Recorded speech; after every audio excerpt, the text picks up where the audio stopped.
new socio-political and economic path of development, that we are out of the game of backyardism, and we are out of the game of Westminster-style democracy, and so forth.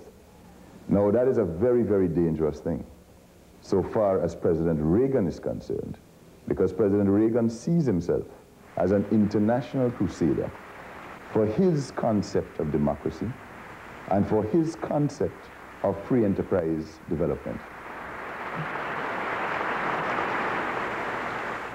Nowhere in its whole sordid history have the promises of communism been redeemed. Everywhere it has exploited and aggravated temporary economic suffering to seize power and then to institutionalize economic deprivation and suppress human rights. In the Caribbean, we above all seek to protect those values and principles that shape the proud heritage of this hemisphere. Some, however, have turned from their American neighbors and their heritage.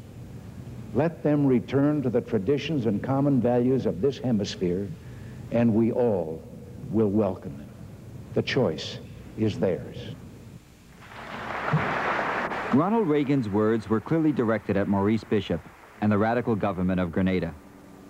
The former British colony had long been friendly to the United States, but that changed in early 1979 when Bishop and his supporters overthrew the corrupt and much-feared regime of Sir Eric Gairy in a bloodless coup. The new government immediately moved Grenada closer to the communist world. With the aid of Cuba and the Soviet Union, it began building up the armed forces on the island. Shortly after Bishop's takeover, President Carter appointed Sally Shelton Colby as ambassador to the Eastern Caribbean. I spent about 6 months after I arrived trying to develop a relationship of respect and understanding with the Grenadians. I liked Prime Minister Maurice Bishop a great deal as a human being.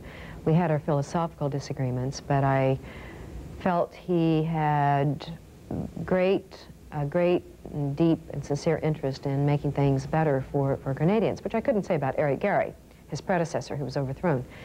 After 6 months of trying very hard to get along with the Grenadians, we did a policy review in Washington, which basically resulted that the efforts to develop a closer relationship with Grenada had failed, and that therefore we should distance ourselves. I disagreed very strongly with this. I thought it was very short-sighted. And I think for a country with the very important strategic interests in the Caribbean, such as we have, it is myopic to not have your own sources of information and to develop your own analysis. We never really knew what was happening on the island. By 1983, Assistant Secretary of State Langhorne Motley was in charge of Reagan's policy toward Grenada. Well, Bishop was an unelected head of state that was taking Grenada over a period of time in a direction, both its domestic policies and its foreign policies, that were not in the direction that the United States would like to see. That is to say, it was an unelected government. It did not have the principles of freedom of the press. It didn't have the principles of free association, private enterprise. Its foreign policy was closer aligned to Cuba's than to the rest of the Caribbean. Was it a big deal for you guys? Well, Grenada is a small island. It's 8 by 18 miles. It's less than 100,000 people. It's not something people dwelled on, but it could be considered a minor irritant. Grenada became more than a minor irritant to the administration when it was learned that Cuban workers had been sent by Fidel Castro to help construct an international airport at Point Salinas on the island's southern tip. Bishop and his advisors explained that the airport was essential for attracting more tourists. The goal, they said, was to reduce the country's dependence on the export of cash crops, such as bananas and nutmeg. We see our international airport, in fact, in exactly the same way as 150 years ago. Your people would have seen the American railways.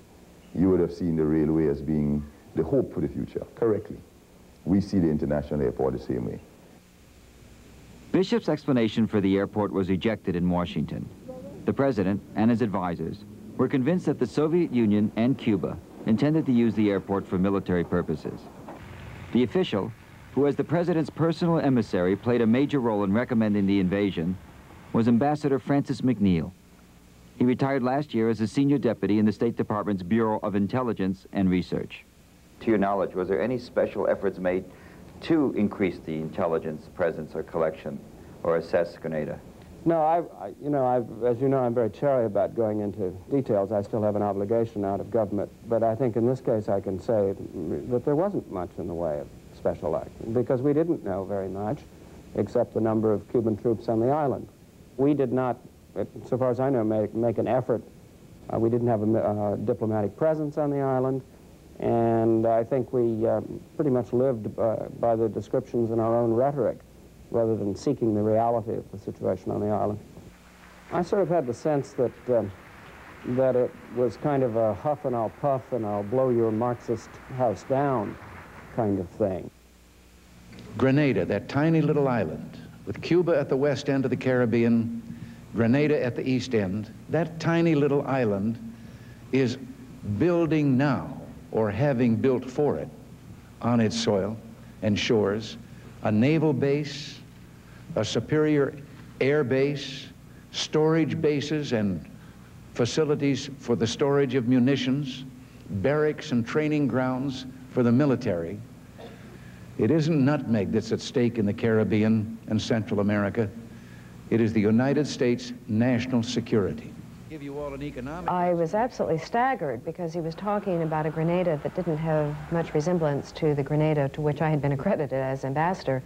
He was describing, for example, a naval facility, a naval base, if you will, including a submarine base, which I had heard rumors of when I was there, and as a matter of fact, had sent the head of my consular section down to where it was reputed to be under construction to take a look at it, and he came back and said, well, there's nothing there but an old broken down fisherman's dock jutting out into the water.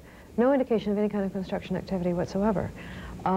So I felt very uncertain and frankly a bit shaken that the president would be talking about such a huge military buildup on an island that I had left such a short time before, where I did not see such evidence of a huge military buildup. 13 days later, the president again cited Grenada in a nationally televised speech. The rapid buildup of Grenada's military potential is unrelated to any conceivable threat to this island country of under 110,000 people, and totally at odds with the pattern of other Eastern Caribbean states, most of which are unarmed. The Caribbean is a very important passageway for our international commerce and military lines of communication. More than half of all American oil imports now pass through the Caribbean. The Cubans, with Soviet financing and backing, are in the process of building an airfield with a 10,000-foot runway. Grenada doesn't even have an air force. Who is it intended for? Yes, Grenada had a long runway. Every Caribbean country in the area would like to have such a long runway. Several do. Several have runways that were even longer than that of Grenada. They all depend on tourism, and they all need 747s, bringing in tourists from Europe and the United States. So I had the impression, watching the president that evening, that the president was almost wanting to see these installations in Grenada as opposed to actually seeing them or having evidence that they were there. Wishful thinking is a problem that afflicts any government, and it afflicts professional diplomats from time to time, as well as political appointees. But it seemed to me that the ideological component in the Reagan administration really harkened back almost to the McCarthy period. In what sense? In the sense that the threat was built up so much, and that people sort of raised their voice and suggested things weren't quite that bad, then they seemed to then they got viewed as disloyal or undercutting policy and that sort of thing. But there was an unwillingness, there was a reluctance to sort of sit down and really look at these kinds of issues, clearly, because nothing was done to collect information, and we didn't really know what was going on. The president's accusations were viewed as a direct threat by the Grenadian leaders. Deputy Prime Minister Bernard Cord.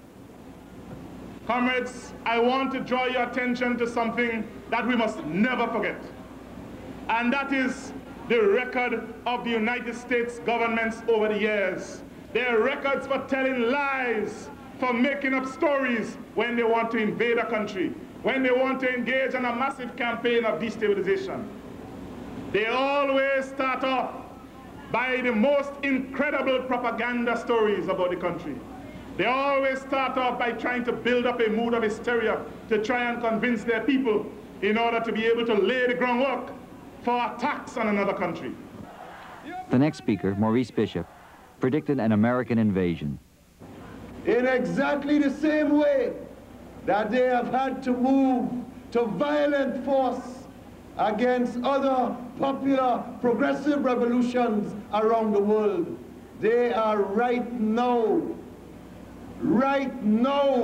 this very minute, sitting down and planning the final stages of their armed attack against our revolution. 2 months later, the United States staged a mock attack on an island in the Caribbean, further intimidating the leaders of Grenada. No one in the American government discouraged their fears that it was a dress rehearsal for an invasion.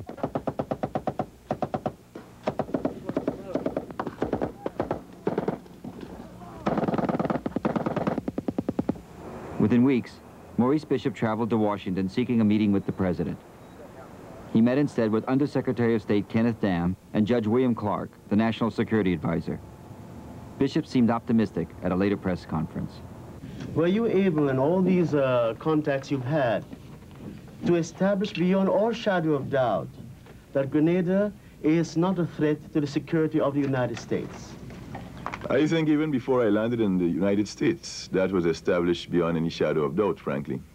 As you remember, the main peg around which this alleged threat rested was the peg of the international airport. Now, following President Reagan's second speech attacking Grenada, the Star Wars speech on the 23rd of March, an ABC television crew came down to Grenada. And they discovered that they didn't have to go up into a spy plane to take photographs, that they can just go to the airport site and take photographs. They discovered that right at the tip of the runway was a medical school with 700 young American students earning their right to become doctors. That these young American students were running up and down the airport runway every day. It was their main jogging path.